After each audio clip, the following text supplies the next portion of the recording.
Trying to help growth issues can be overwhelming, such as every day there are people who face bullying over their sexual orientation and or their gender identity. This bullying may lead people to take away their lives or feel uncomfortable with themselves and or others. When we see these things happen, we may feel like bringing awareness to an issue isn't enough, or feel hopeless in how we can help. Well, let's talk about Melo Munchies.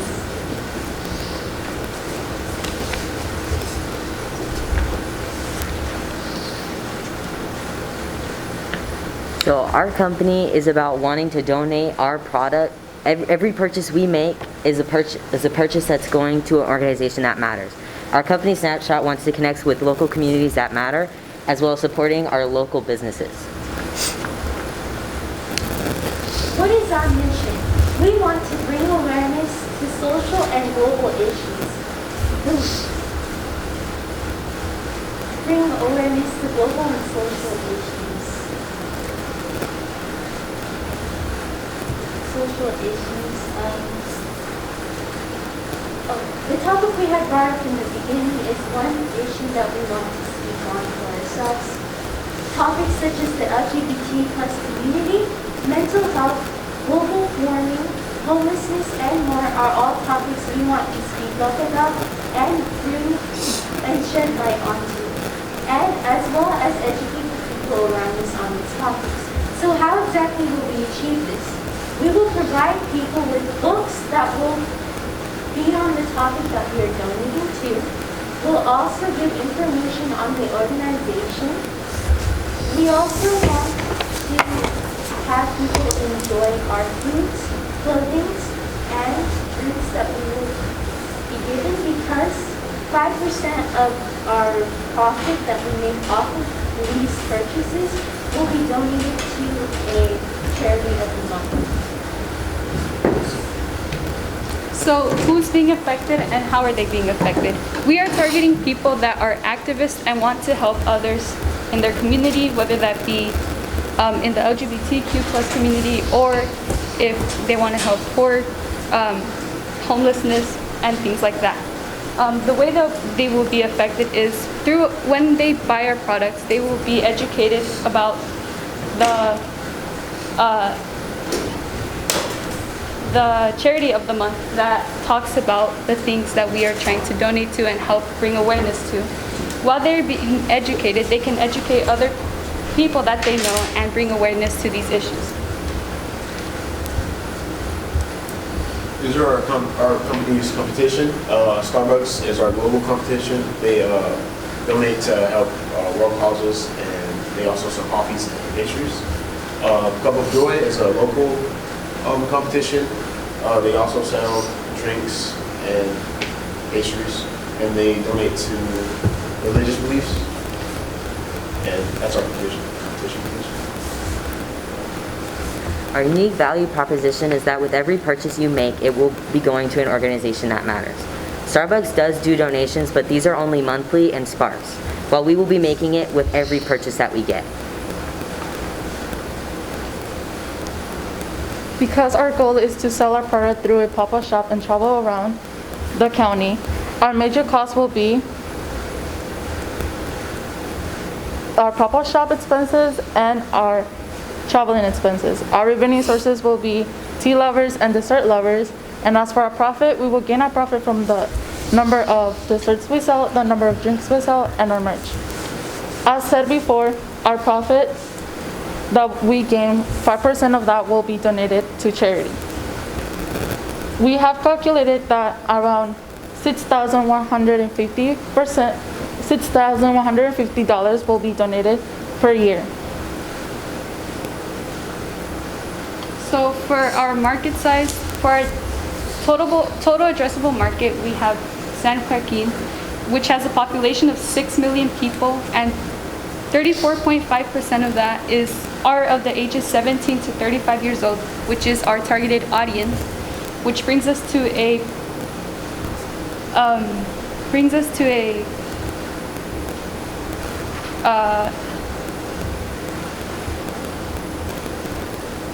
revenue of $8.5 million.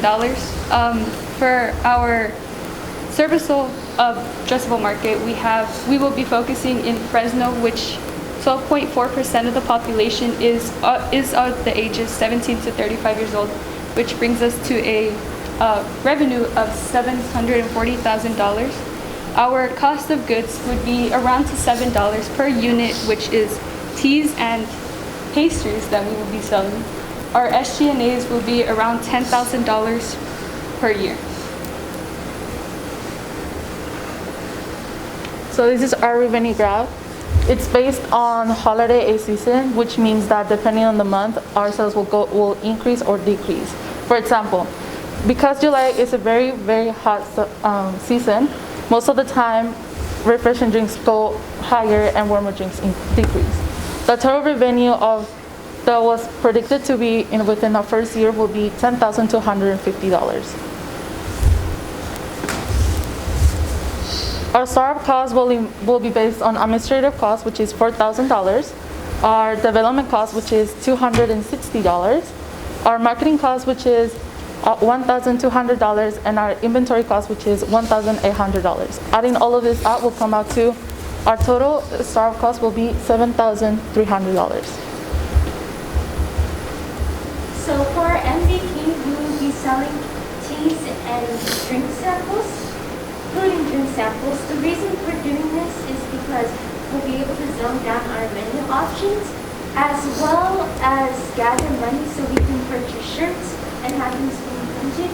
The reason we chose to do food and tea samples for our MVP is because a big part of our business is selling those items, and we want to be able to give our customers drinks and food that they'll actually enjoy and want to purchase from us and want to come to us and actually get them. So this is our landing page. At the top you have reviews of who we are. At the bottom you have socials. And then in the middle you have our sign up for a newsletter. So this will just give people information on updates on our company and what we're going to be doing, what we're up to. And when you submit it, it'll redirect you to our Instagram, which people can follow us on there as well. This is our ad campaign so far. We have organic ingredients, buys local, sells local, and is local, as well as supports local businesses. This is because it targets our addressable market and can give us a detail of how many clicks that we'll get based on this model. We are going to update it so it will tell people the organization we'll be supporting, so it can also tell us how many clicks we're going to get with different organizations and see what the public wants and what wants to donate to, as well as giving us an example of if people will actually see our business online. So what does success look like for Melo Munchies? It would be selling our foods and teas. It would also be getting 1.5% of clicks on our landing page, which would be 1,500 clicks out of 1,500 potential clicks we could get on our ad from our landing page. We also want to be able to get reviews from customers, as well as new customers who are coming to purchase from us, a demand for our product, and have more followers on our social media. And this is exactly what success will look like for our company, for our MVP. Thank you.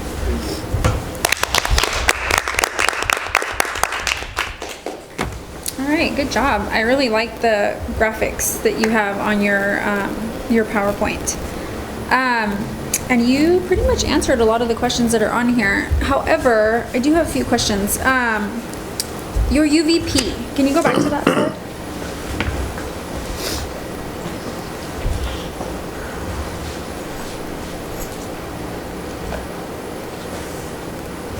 Sorry.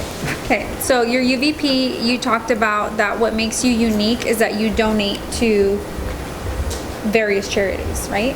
So that's not really unique. There are thousands of businesses that do that. If you look up just B Corps in general, they all donate to a variety of different issues, causes, whatever, whatever. I think that when you talk about, when you're choosing who you're actually going to be donating to, that's where you need to niche down, right? So maybe it's LGBTQ, maybe it's homelessness. I mean, you guys talked about LGBTQ, homelessness. There's like a ton of different things, right? So as you know, I run my own foundation. I have a foundation that I get donations from, and that pays for a ton of different things. But people want to donate for a specific reason, right? There's some connection there that's what makes them donate. Maybe they have a family member who's LGBTQ. Maybe they were affected by homelessness when they were younger. Whatever that may be, they care, and there's a reason why they want to donate. So I think that instead of saying we donate to everybody, you know, for every cause or whatever, you have to decide what you want that to be, because I just think about it that way, right? So if I want to buy from you because I know that you donate to charities, I want to know what charities, right? And I want to make sure that those charities are things that align with who I am, and that's where my money's going. And then you put on your slide for your Sam, you put San Joaquin. What is that? San Joaquin County? Valley, sorry. Valley. Okay, I was like, San Joaquin, is that like the city, the county? And I was like, that's a different county than us. Okay, and then so I do remember from your pictures that you guys did with Bloomberg, one of the feedback that you guys got was when they asked, you know, how do you choose your charities? And one of the members said that they thought that it would be a bigger impact if you actually chose to support companies that are in these groups, right? So maybe wherever you source your tea from or you source your baked goods from are from a company that is minority owned or LGBTQ owned, or does that make sense? Did you guys think about that or make any shifts because of that? We have companies that we've talked to that want to, when like we go out and do pop-up shops, they also want to be there to support us. Okay. And they're minority owned and LGBTQ owned. One of the guys that we talked to was from Mexico, and he offered to send us some of the bracelets that his coworkers make. So, and then send him back the profits that he gets, so we can support him and he can support us. Okay, that makes sense. And then my last question is, so on your cost analysis, your revenue, all of that, you only focused on tea and desserts. But then in other parts in your presentation, you talked about merch, you talked about t-shirts, books. So I'm still confused as to what it is exactly that, how are you making your money? Because here you're saying it's just tea and dessert, but then on different slides you talk about books and you talk about clothing, so I'm just a little confused on that part. So we said tea and desserts now because we still don't have like profits yet, because we originally were going to sell stickers, right? And that was going to be part of our merch, but we have to make money first before we can purchase those items. So like Elise said, we'd be selling tea samples and desserts. And desserts, okay. And we'd start off with that, and then once we've made more money, we'd go on to merch. And the books, that would also probably later on when we have more money. So I would still make it part of your financial model. I would just make tea and dessert part of your MVP. Does that make sense? Yeah. Good job. Thank you. I had the same question about the merchandise and how this is just coming from the tea and the dessert, and mentioned giving books away on different causes, which I think down the road would be a good idea. Also, same question of how do you choose which, because you said there's an organization of the month. Yeah. So figuring out how that's chosen, if there's impact from or input from the community, like what would you like to see? You know, as your customers who are liking, they're coming to you, one, because they like your tea and your desserts, but also the things you do and that you give back. So what would you like to kind of get their input? Because there might be organizations that you don't even know about. We have open communication feedback on our website. So we are going to put up 2 foundations that we want to support and have community feedback on what other organizations they want to support. Perfect. So we can have Got open it. feedback on what they do and they don't want to support, and then we can have continuous feedback with our community because we want to connect with them. That makes more Yep. sense too, because then as a consumer, I could be like, oh yeah, the month of May, you chose this company and this company. Yeah, I want to support because I want you guys, you know, I want to support that company. So that makes sense. Okay. And then how did you kind of touched on it, how did you project the units sold on that one? So 'cause you kind of went up, but then you said in July it's hot, it goes down, but in January and February, I'm not sure how long you've been here, but it's pretty darn cold. Yeah. And so I think whether it's hot or cold, are you either going to buy? So basically, we're thinking of basing Yeah. our drinks on holidays too. So kind of like, for example, Starbucks, they come out with certain drinks on Christmas or in summer. So this is how kind of we based our numbers on. Okay. Okay, I just wanted to know kind of what the rationale was there, but yeah, overall good job. Hey guys, it's good to see you on the other side of Zoom. So I liked your presentation. I was a little lost, so just to narrow it down a little bit with more direct information for us. The idea of giving money that you're producing, right, to an organization, you need to make sure you have some sort of parameters that are within, I talked to you guys about this, your values, your mission statement, so that those connect with the organization. So you're protecting yourself, right? Because right now it's nepotism. If I believe X and I come to you, you're going to be like, sorry, I don't believe in that. Well, now you're choosing somebody other than somebody else. So who's right and who's wrong? Does that make sense? Like if I'm a nonprofit that believes in something you don't believe in, that's opposing the same people you're supporting, the same organizations you're supporting, you have to make a choice. You're going to support this organization or that organization, and there needs to be a defined reason on why you're making that choice. That's done through your mission statement, your values, and if you're a nonprofit, that's in your bylaws. So be sure to do that. Also, you need to make money yourself, and so build a P&L, profit and loss statement. We can connect and I can help you guys with that, but you need to find an area where you're going to have storage for the clothing. You're going to have merchandise for different sizes. I mean, we have folks that wear extra small, large, medium, skinny, not skinny. The list can go on and on, right? So the platform where someone's going to be able to see the merchandise and then purchase it.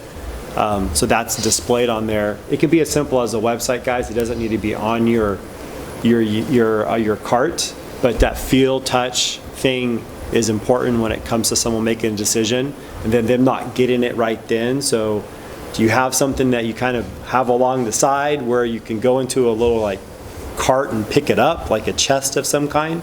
Then it comes into traveling. I mean, the list goes on and on. So you just need to make sure you're literally putting yourself in a position to not only make the clothing and make the food, where you're going to make that stuff at, the cost it's going to do that, the cost it's going to be to even get the food to you, to prep it, to get it onto the cart, and to keep it at the right temperature, to be able to offer it to your consumer.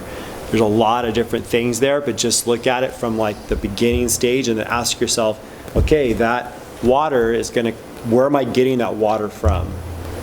Then how much that water cost? How much did it cost me to get it from where I bought it to where I have it, where I store it? All those are going to accumulate a cost. So volume's the key. So you want to have more, you want to level that up. So in the hot season, you sell cold drinks. In the cold season, you sell hot drinks.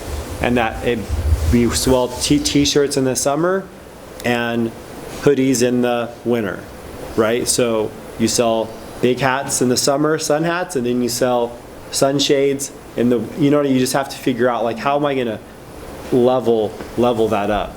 And I like the idea. I love the fact that you guys went to the monthly thing. That's smart. You really, like everyone's saying, you really need to define what those groups are going to be. And it might just be 3 or 4 that you just rotate. But you also want to make sure that not only are you finding a way to make money, but the money you're earning, you understand the organization and what they're doing. Because you're defining your organization with that nonprofit, which you will not have a say in.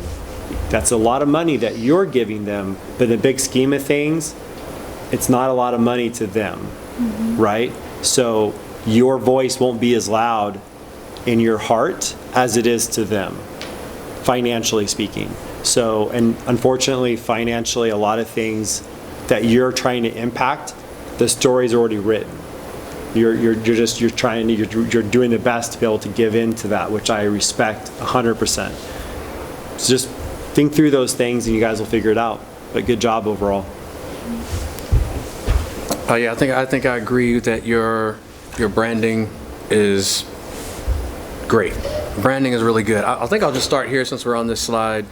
And I may have each of you as you answer and as you present, and there's no other team, step up to the mic because this is being recorded.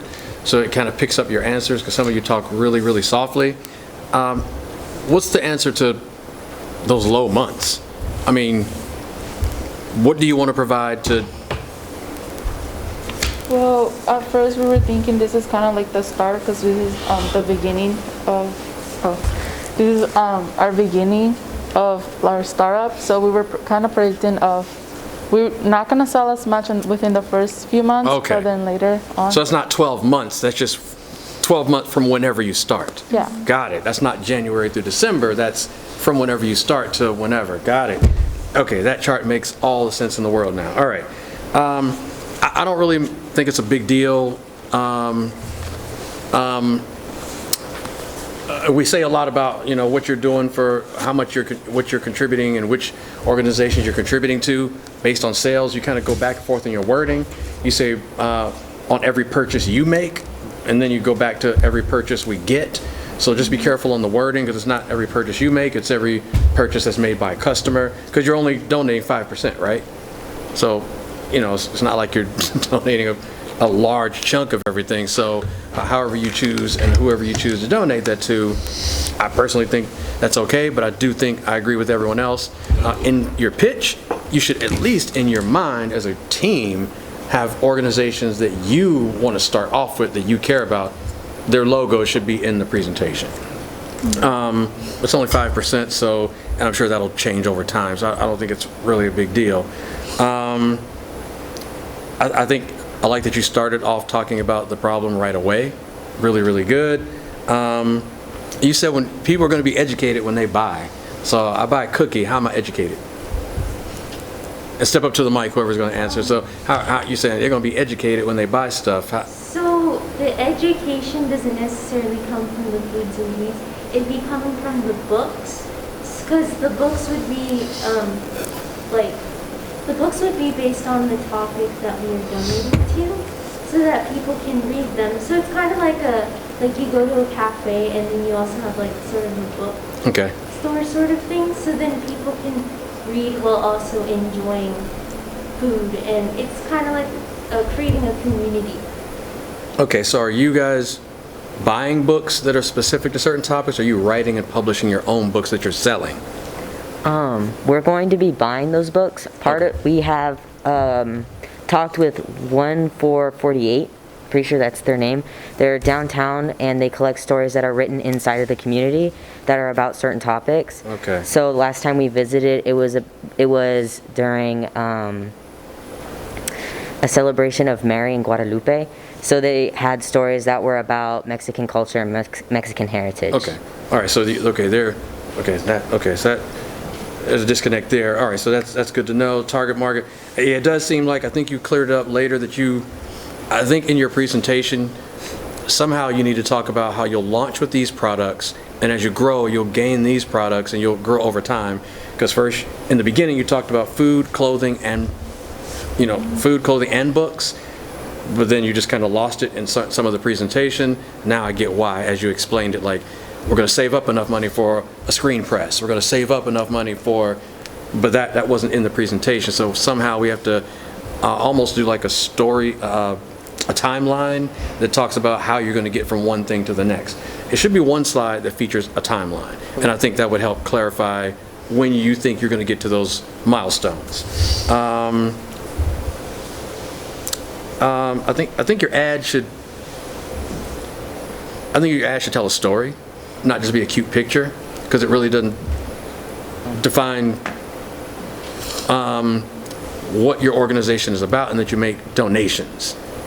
So I think I was lost on the ad. I think it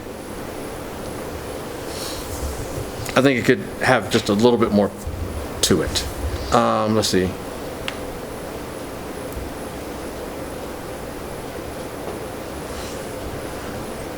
something else needs to be there. I don't know if it's even a slideshow of the food too that I don't know, but I know you're not there yet, so there's not much you can do.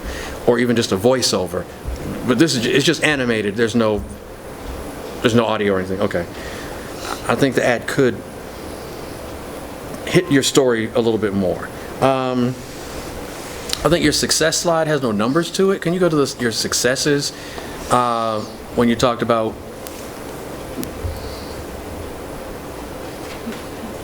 Did I pass it? Did you pass it already? Yeah. I think your successes, one of the other teams, they talked about their successes when we reach 3,000 subscribers, when we get this many signups. Then you could quantify it. I don't think you could quantify it. There were really no numbers in here. We just get reviews. We just get followers. You should probably put some numbers to some of these. To know what your happiness level is. At 1,000? Is it 30,000? You know what I mean? Some of these just need some numbers. Your UVP slide had no data on it. I would like to see some data on that empty left side. I would like to see some text over there. It seems like this is missing something. You spoke it to me, but I think this is an opportunity for you to give me some stats or some numbers. And it looks good, but something's missing. That left side is so empty, and I think this is a great opportunity for you guys to give me some sort of stats. Yeah, right there it says everyone is welcome. That's where I was like, be cautious of that, because believe me, I tell you, I'm sure you're not saying everybody. I mean, I get the idea of what that might mean in today's culture, but not everybody is every single. There's an opposition to what you're accomplishing here, right? So that means if there's an opposition, that means there's another side to that story. You're not going to be giving to the other side if their other side exists, right? So if there is another side that actually exists, then everybody wouldn't be. It would truly wouldn't be everyone you're going to be giving money to. So just be cautious of that, because that could be a place of contention, and you don't need that space. Possibly. Maybe I'm reading into this incorrectly. Sorry, I didn't mean to interrupt you. I mean, but that's where I saw the everyone, and I wanted to bring it up. It could be a little bit deeper. I think you're just going with everyone is welcome, human type, but not every type of organization or people who have certain beliefs. But every type of person is welcome, right? You know, so I get where you're going with that. But I do see what you're saying, because, you know. Yeah. All right. No worries. Some of your stats were on one of your slides, the market size. You were speaking different numbers that were actually on the slide. One right here, I think one of you said 6 million. Where did the 6 million people. Where does that go? It's not written. I said. Oh, okay. All right. Yeah, you said 6 million people, and I'm looking for it, and it now lost everything else you were saying, because I'm looking for 6 million, and I didn't hear anything else you said. So if you're going to speak to the 6 million, just dump it on there. I think that's good. Startup costs. Whew. Let me see your startup costs again. I think I was confused because you had two different sets of costs also, like Ms. Rodriguez was talking about.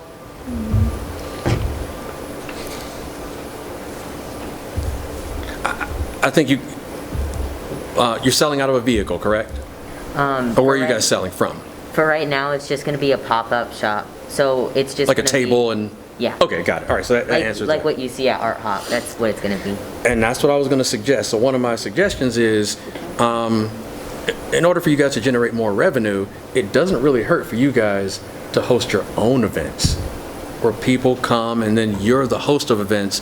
Vendors pay, you sell, you make money from the event itself, and then you help bring your demographic of people together. So you don't have to just go to events. Think about hosting your own. You know what I mean? And that's a cost, you know, but that makes sense, because you're just starting off the vehicle. And I agree. You're gonna have to pay for storage or something, man, because you need to keep all that stuff somewhere. And I think that was it. I think your branding was good. I think Ms. Rodriguez brought up some of my other ones. You had one set of startup costs and then some other costs here, and it was a disconnect.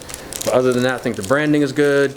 Your percentages, I think I talked about everything, and I think I put everything on the sheet of paper. Just Remember to project your voices, step up to the mics or whenever you're presenting. I think you guys understand your product really, really well after we had to dig for it, though. We had to dig